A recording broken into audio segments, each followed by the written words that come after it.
Shopping usually makes me feel better, but I'm still angry with Peter. I make him a cloth version of that black costume he wore once, and not only does he forget to say thank you, he's out late again, and doesn't even leave me a note. Don't expect a moment-by-moment account of his whereabouts, but a little consideration would be.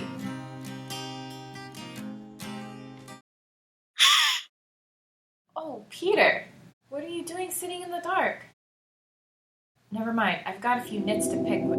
Hi, honey. Oh, God. I'm home.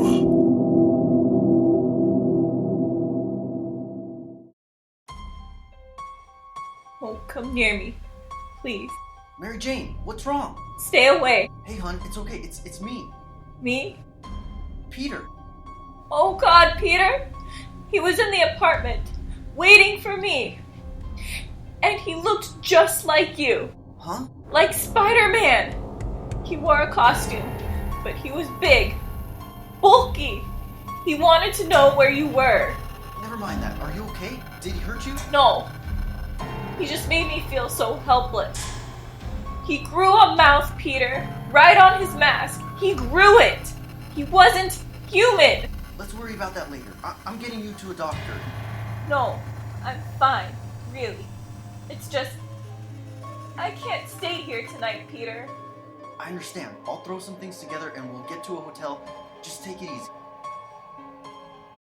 Yeah, I know the woman wasn't our target, but shaking her up could still work. I mean, if we don't find him, he might find us. It's just a matter of time. Guess I'll pump a little iron, pump a sweat. You may not get your power from muscle, buddy, but I sure do. And I want to make certain I'm in shape, you know, for the kill. I can't sleep. I think I know who that intruder could have been, but it's impossible. I mean, I don't know who the man was who broke in, but from MJ's description, it sounds an awful lot like my old costume. Not the cloth one I'm currently wearing, but the symbiote. I first got it on another planet during the Secret Wars. Brought it back to Earth because it was great having a costume that could mimic civilian clothes and change from one to the other at a mental command.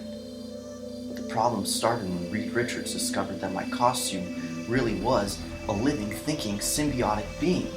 An alien that wanted me for its host, to bond itself to my body. It finally took Reed's sonic blaster to capture the creature, but it escaped, determined to permanently join with me. I became so desperate that I lured it to a church tower and let the shattering clamor of the bells kill it before it could destroy me. MJ made me the cloth one, but from what she said tonight, the alien version must still be alive. Peter? Come to bed. I think I know who terrorized you, MJ, and why they're after Spider-Man. I hoped my having a secret identity would shield you, but... Hush, Tiger. When I signed on, for better or for worse, I meant it. Now let's get some sleep, okay? It's only fitting that it should end here. Don't you agree? Yeah, I thought you would. Freeze! Looks like putting the extra foot patrols on the beat worked. The sergeant's gonna flip when I bring him the scum who's been pilfering the poor boxes in the area. Don't be a fool. Petty cash is of no concern to me. Yeah? That's not what the broken lock on the front door says. You better come with me, Buster. It seems you leave us no choice. What the... Oh my God, I'm sorry for my sins, and choosing to sin, and failing to do good. I have sinned against you and your church. I firmly contend, with the help of your Son, to make up for my sins, and to love as I should. Innocent death is always unpleasant. But nothing must stand in our way. Nothing must block our righteous revenge. And by all that's sacred, nothing will. Alright, now that I've got the sonic blaster from Mr. Fantastic, I'll be ready to take on the symbiote and the creep that's wearing it. Now let's go see if we can find... Wait!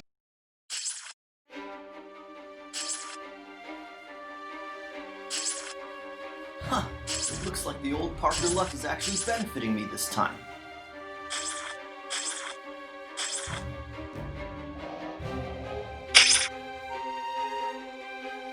Now, taken by surprise, my spider sense will warn me if he's...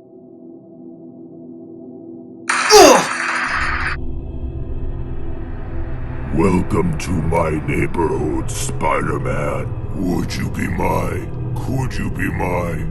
neighbor? Who are you? You may call me Venom. I am your victim, Spider-Man. I am the innocent you ruined. But I still don't know who... Perhaps this will help. Eddie Brock? So, you've seen my picture in the Daily Globe. Indeed, I used to be Eddie Brock. Before you stole my career, erased my future. You obliterated everything I lived for. My column in the Daily Globe was read by millions. I was a solid and respected reporter. At least I was when I began writing a series of articles on the Prowler murders a few months back. It was partly because of those articles that I was contacted by a Mr. Emil Gregg, a man who confessed to being the Prowler. Protecting Mr. Gregg's identity through my rights under the First Amendment, I told his story incisively. But pressure also mounted. The police insisted that I reveal my source so that they could stop the murders. Under advice of counsel, I finally wrote my masterpiece, announcing Gregg as the Prowler. It was a sensation. For about an hour and a half, that was how long it was for you to reveal that the real Prowler was actually Hobby Brown, and that my story was based on the lurid ramblings of a compulsive confessor. The Globe was a laughingstock. I was fired. My peers questioned my ethics, shunned me. I was forced to write venomous celebrity exposés, and I was kidnapped by aliens drivel for scandal rags just to eke out a living. If you hadn't butted in, no one would have known that Emil Gregg wasn't the Prowler. Perhaps Brown would have been smart and stopped his killings, knowing he could get off scot-free.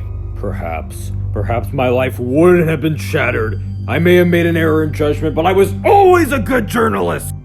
And the garbage I was forced to write began to rot my soul. I relocated to the Bronx, spent part of my meager income on bodybuilding equipment. I heard that exercise could reduce stress. It didn't work. Whenever I lifted a barbell, it was your throat I was squeezing. Each time I punched the heavy bag, I was pulping your face. I taped headlines of you on my walls, feeding my hatred knowing I couldn't get a story even on the back page of any respectable paper. Until finally, the pain became unbearable, and I decided to end it all. But I was raised Catholic, and suicide is a mortal sin, so I wandered from church to shadowy church, praying for forgiveness. Then, at Our Lady of Saints, something odd happened. A shadow moved, caressed me. I was joined. But this was a shadow filled with light. It clarified my anguish, focused my purpose. Its hatred for you matched my own. It knew who you were, and it had power. Oh, such power. We found the woman first. Later we found your empty apartment. You were running from us. But the shadow knew you well, knew you'd have to learn who we were. So we went strolling, using ourselves as a lure. And apparently, the bait worked. Going for your weapon? Good.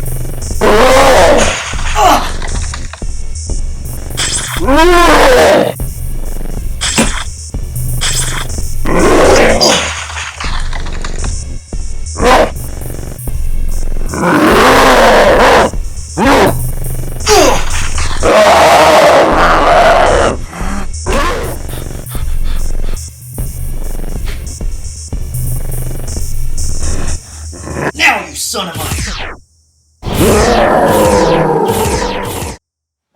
I don't get it.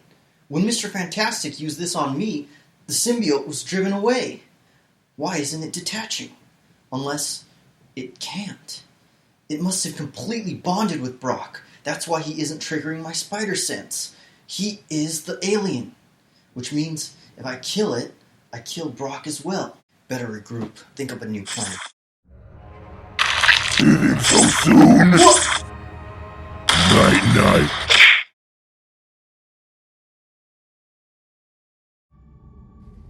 No, I don't think it's excessive. Yes, I know the webbing is made out of your substance. But see, it's almost finished. We will not have to waste any more of ourselves on this monster. Wakey, wakey, the bell tolls for thee. Why are you doing this? Because this is where you tried to kill my shadow. This is where I found my salvation. I almost killed myself after you destroyed my career. How in a million years did you convince yourself that all that was my fault? It was easy. I just wanted to be the guy who broke the case. It wasn't my fault my source was lying. If you'd stayed out of it, everything would have been fine. That does sound easy. Easier. What? Well, it's a lot harder to just admit you're a screw-up. You should be thanking me for this. You should thank me that you won't live to see your life destroyed by someone else, because of one little mistake! No! You don't get it, Brock. I've been there. I didn't stop a criminal once because I was lazy, and that man came back and ruined my life. Then you know why I have to kill you. I didn't blame him, Eddie. I blamed the person who screwed up my life. I blamed myself, and it wasn't easy.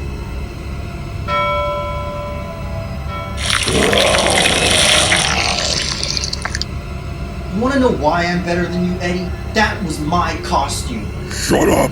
I brought it here. I rejected it. It's my fault you found it. Being a hero is all about taking responsibility, and I'm gonna take responsibility for what you've become, starting now. No, Eddie. It's not good. No! We're losing ourselves! You're done, Eddie. You're not going anywhere. Not for a while.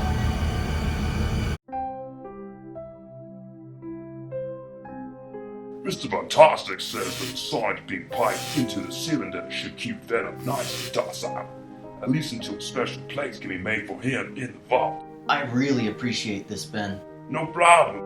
Only next time, try bringing your goonies in a little earlier, will ya? What's wrong, MJ? You seem awfully distant. Is it because I have to go out again? If I don't show up at the Bugle with photographs of something tomorrow, Jameson and Robbie will be suspicious. I know, Peter. I didn't mean to snap at you, but I'm upset. Not because of you, it's because of, well, that. After all we've been through, I don't think I'll be able to ever look at it again. I know what you mean. Since it's impossible to get Venom's suit away from him, I guess I'll just have to do without mine. Of course, swinging around in the city in my underwear isn't going to do wonders for my image. I have an idea about that. I know it's a little old, but right now it almost seems like an old friend. What do you think?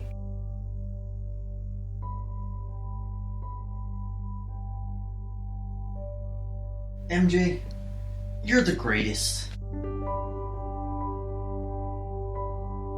It feels great to be back in the old red and blue. For the first time in a while, I feel alive again.